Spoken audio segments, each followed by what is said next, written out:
1929 کا ذکر ہے کہ جامعہ دلی میں عربی کی تکمیل کر کے مزید تعلیم کی غرض سے راکم الحروف عازم مصر ہوا۔ میں نے جامعہ میں پورے 4 برس تک مولانا محمد صورتی صاحب سے عربی پڑھی تھی۔ مرحوم عربی زبان کے بے نظیر ادیب اور ہندوستان میں مانے ہوئے عالم تھے۔ عربی ادب کے علاوہ دوسرے اسلامی علوم میں بھی آپ کا پایہ بہت بلند تھا۔ مولانا مسلک میں اہل حدیث تھے اور اسلاف کے تتبع میں مرحوم کو بڑا تشدد تھا۔ طلباء کی ذرا سی آزاد خیالی اور عمل میں غیر معلوم سی بہرہ روی بھی طبیعت کو ناگوار گزرتی۔ مرحوم ہمیشہ اس عمل میں کوشاں رہتے تھے کہ ان کا کوئی طالب علم شریعت کے معمولی سے معمولی شاعر کی بھی عدم پابندی کا مرتکب نہ ہو۔ جامعہ کی زندگی اور پھر مولانا صورتی صاحب کی شاگردگی، طالب علمی کا یہ زمانہ اس ماحول میں گزرا۔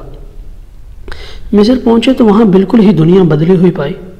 عام زندگی میں جو کچھ دیکھنے میں آیا وہ کچھ کم ہوش ربانہ تھا، لیکن مصر کی علمی اور ذہنی زندگی میں اس وقت جو طوفان بپا تھا اور ہر سمت نئے اور پرانے خیالات، زندگی کی قدیم اور جدید قدروں، رہن سہن کے پہلے طریقوں اور یورپی آداب معاشرت، غرض زندگی کی ہر وضع، اس کے ہر شعبہ، ہر مقام میں قدامت اور تجدد یا عام اصطلاح میں مشرقیت اور مغربیت میں جسے زور و شور سے کشمکش ہو رہی تھی، اس کو آنکھوں سے دیکھتے ہوئے اور خود اس ہنگامہ کارزار میں رہتے ہوئے اپنے فکر و ذہن کے توازن کو برقرار رکھنا محال نہیں تو مشکل ضرور تھا۔ ایک طرف عالم اسلام کی قدیم ترین درسگاہ جامعہ ازہر اپنی 1000 سالہ روایات کو لیے ہوئے اسلامی زندگی کا ایک نقشہ پیش کرتی تھی۔ ازہر میں علمی پختگی تھی، گہرائی تھی، ایک خاص وزاداری تھی، قرآن تھی۔ سب سے بڑی چیز جو طبیعت کو متاثر کیے بغیر نہ رہتی تھی وہ ازہر کے علماء کی پرتمکنت اور بارآب شخصیتیں، ان کا عالمانہ وقار اور سنجیدہ انداز تھا۔ ان بزرگوں نے ساری عمریں اپنے مضامین کو پڑھنے اور پڑھانے میں صرف کر دی تھی۔ انہوں نے پڑھا تھا تو ایک مذہبی فریضہ سمجھ کر، سچے دل سے، پورے خلوص نیت اور جوش عمل کے ساتھ۔ اب پڑھاتے تھے تو ثواب کا کام جان کر۔ ان کی ایک ایک بات میں شفقت اور محبت ٹپکتی تھی اور بات کرنے کا اسلوب ایسا کہ طلبہ کی جبین نیاز خود بخود جھک جاتی۔ لیکن دل و نظر کی ان تمام کششوں کے باوجود یوں محسوس ہوتا تھا کہ ازہر میں کسی چیز کی کمی ہے۔ جب کبھی ازہر سے باہر کی دنیا میں جانے کا اتفاق ہوتا تو اس کی فضا کے جو نقوش صفحہ دل پر ثبت ہوتے وہ دھندلے سے پڑ جاتے۔ اس سے دل کو بڑا قلق ہوتا اور طبیعت بھی بے حد پریشان ہوتی۔ لیکن مصر میں رہتے ہوئے یہ ممکن نہ تھا کہ آدمی باہر کی دنیا سے بے تعلق ہو سکے، جیسے دیکھے اور آنکھیں بند کر لے۔ نئی زندگی اپنی پوری تابانی کے ساتھ چاروں طرف کھڑی تھی اور وہ بتدریج پرانی زندگی کے ایک ایک شعبہ پر اس طرح قبضہ کرتی چلی جا رہی تھی کہ اس کو نہ دیکھنا اپنی آنکھوں کو دھوکہ دینا اور اپنے دل و دماغ سے دشمنی کرنا تھا۔ جامعہ ازہر کے ایک بہت بڑے عالم شیخ وجوی کے درس میں، جنہیں فلسفہ ازہر کے باعث باعزت لقب سے یاد کیا جاتا تھا، بڑی باقاعدگی سے حاضر ہوتا رہا، لیکن ان کے افکار کی تمام بلندی اور وسعت محض ازہر کی علمی 4 دیواری تک محدود رہتی۔ وہ گرد و پیش کی دنیا سے بے خبر تھے۔ انہیں کچھ معلوم نہ تھا کہ مشرق و مغرب میں کیا کیا طوفان اٹھ رہے ہیں اور قوموں اور ملکوں کی سیاسی، معاشی، ذہنی اور علمی زندگی میں ابھی ان چند سالوں میں کیا کیا انقلابات ہو چکے ہیں اور کن کن کی تیاریاں ہو رہی ہیں۔ اس میں شک نہیں کہ ازہر کی دنیا میں بظاہر سکون اور طمانینت نظر آتی تھی، لیکن یہ سکون رکے ہوئے پانی کا سکون تھا۔ ازہر کے نزدیک قدیم قدروں کی حفاظت اور اسلاف کی روایات کے تسلسل کا نام صحیح زندگی تھا۔ دریائے نیل کے ایک طرف تو ماضی کی شاندار علمی و فکری روایات کی یہ یادگار کھڑی تھی، اور اس کے دوسرے کنارے پر مصر کی نئی علمی زندگی جامعہ مصریہ کی صورت میں معرض وجود میں آ رہی تھی۔ اگر ازہر قدامت کا مجسمہ تھی تو یہ درسگاہ جدت اور نیاپن کا مرکہ۔ ایک کی نظر میں صرف ماضی پر لگی ہوئی تھی، دوسرے کے نزدیک پیچھے کی طرف دیکھنا گناہ تھا۔ اگر ازہر کے مشائخ اپنی دنیا کی دل فریبیوں میں مگن تھے تو جامعہ مصریہ کے فلسفوں، ڈاکٹر طٰہٰ حسین نے دنیا کے بنانے میں ماضی کی ہر عقیدت، عظمت اور روایت کو ترک کرنے کی طرف دعوت دے رہے تھے۔ ازہر کا ماحول فاطمی اور ممالک کے دور کی یاد تازہ کرتا تھا، اور جامعہ مصریہ کے اطراف و جوانب میں نکل جائیے تو لندن اور پیرس کا شبہ ہوتا تھا۔ ازہر کے استاد قرآن و حدیث و فقہ کے احکام کی تفسیریں کرتے اور ہر بدعت کے سدباب کے لیے قلم و زبان سے سرگرم عمل رہتے۔ دوسری طرف جامعہ مصریہ کی پرنسپل ڈاکٹر طٰہٰ حسین تھے کہ قبل از اسلام کی ادبی تاریخ میں انہوں نے ایسی باتیں لکھ دیں کہ ان کی کتاب کو ضبط کر لیا گیا اور ان پر مصری قوم کے دین کو خراب کرنے کے الزام میں مقدمہ دائر ہوا۔ بہرحال ایک طرف تو خالص دینداری کا عمل دخل تھا، دوسری طرف کہنے والوں کی زبان میں الحاد، زندقہ اور کفر نے اپنے جھنڈے گاڑ رکھے تھے۔ راکم الحروف کو اس دینداری کے ماحول سے بھی استفادہ کا شرف حاصل ہوا اور ڈاکٹر طٰہٰ حسین کے درسوں میں بھی بیٹھنے کا موقع ملا۔ جامعہ ازہر اور جامعہ مصریہ کے علاوہ اس زمانہ میں مصر کے اخبارات، رسائل، اہل قلم، علمی مجلسوں اور ادبی انجمنوں میں یہی کشمکش جاری تھی۔ بعض علمی مجلسیں تھیں جہاں نئے افکار و خیالات کا پرچار کیا جاتا اور قدیم روایات پر کڑی تنقیدیں ہوتی، اور بعض انجمنیں مغرب پرستی کی اس لعنت کے خلاف ہفتہ وار تقریریں کرواتی اور ازدحام دونوں قسم کے اجتماعوں میں ہوتا تھا۔ یہی حال رسائل کا تھا۔ اسی طرح اہل قلم بھی دو صفوں میں بیٹھے ہوئے تھے اور ہر جماعت دوسرے پر اپنا ترکش خالی کرنے میں کوتاہی نہیں کرتی تھی۔ انہی دنوں کا ذکر ہے مصر کے سب سے بڑے روزنامہ الاہرام میں شیخ تفتہ زانی نام کے ایک بزرگ نے مصطفیٰ کمال کی اصلاحات کے خلاف ایک مضمون لکھا۔ اس کا جواب ایک مشہور اہل قلم اور مصنف فرید وجدی نے دیا اور دلیل و برہان سے ثابت کیا کہ ترکوں نے جو کچھ کیا ہے ٹھیک کیا ہے، اور فقہ حنفی سے ان کی بعد اصلاحات کا جواز نکلتا ہے۔ شیخ موصوف نے اس کا رد لکھا، فرید وجدی نے پھر اس کا جواب دیا۔ رد و قضا کا یہ سلسلہ مہینوں چلتا رہا۔ آخر میں شیخ مصطفیٰ نے، جو آج کل شیخ الازہر ہے، بیچ میں پڑے اور ان کی ایک تاریخی اور مارکہ اعلیٰ مضمون نے اس بحث میں ثالثی کا فرض ادا کیا۔ کچھ عرصہ کے بعد ایک اور مسئلہ چھڑ گیا۔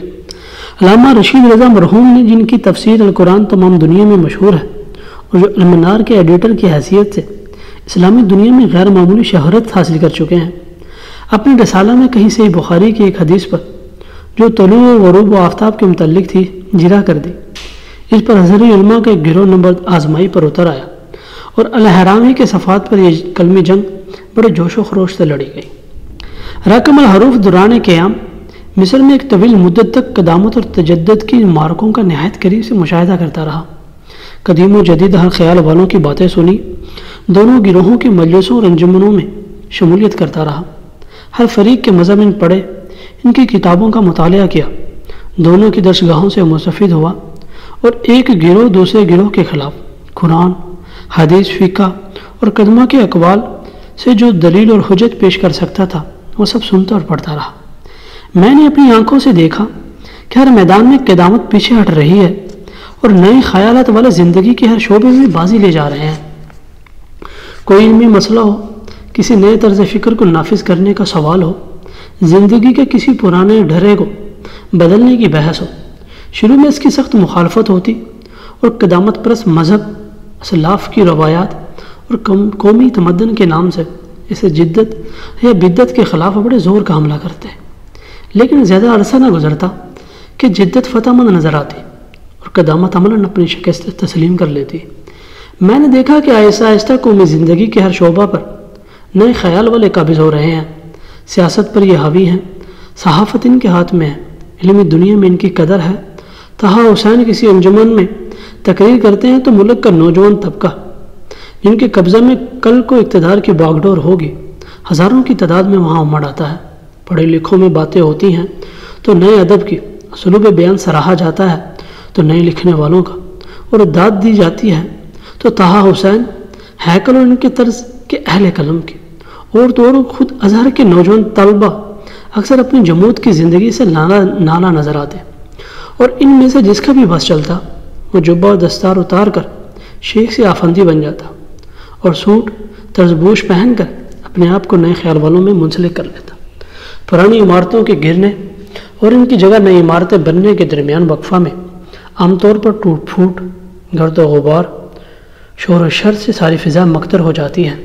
بعینی ہی یہی حالت اس وقت مصر کی اخلاقی اور اجتماعی زندگی میں رونما تھی۔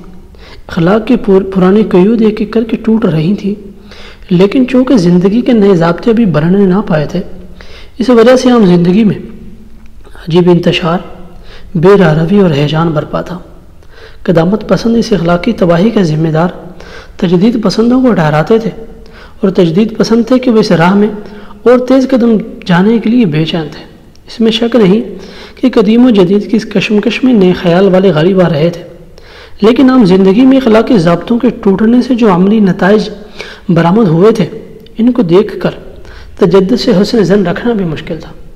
ایک طرف پرانی قدروں کی فرسودگی آنکھوں کو صاف نظر آتی تھی، اور دوسری طرف نئی زندگی کے بادیہ پیماؤں کا جو حشر ہو رہا تھا، اس کو دیکھ کر بھی ڈر لگتا تھا۔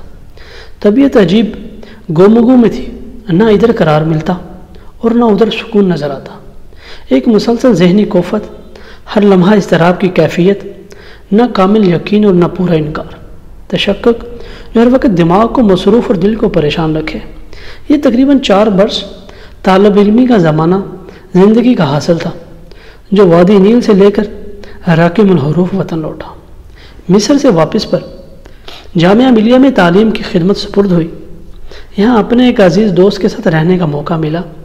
یہ صاحب جامعہ سے فارغ تحصیل ہو کر اعلیٰ تعلیم کے لیے انگلستان گئے تھے، اور انگلستان سے انہیں امریکہ جانے، وہاں کافی عرصہ تک قیام فرمانے کا اتفاق ہوا تھا۔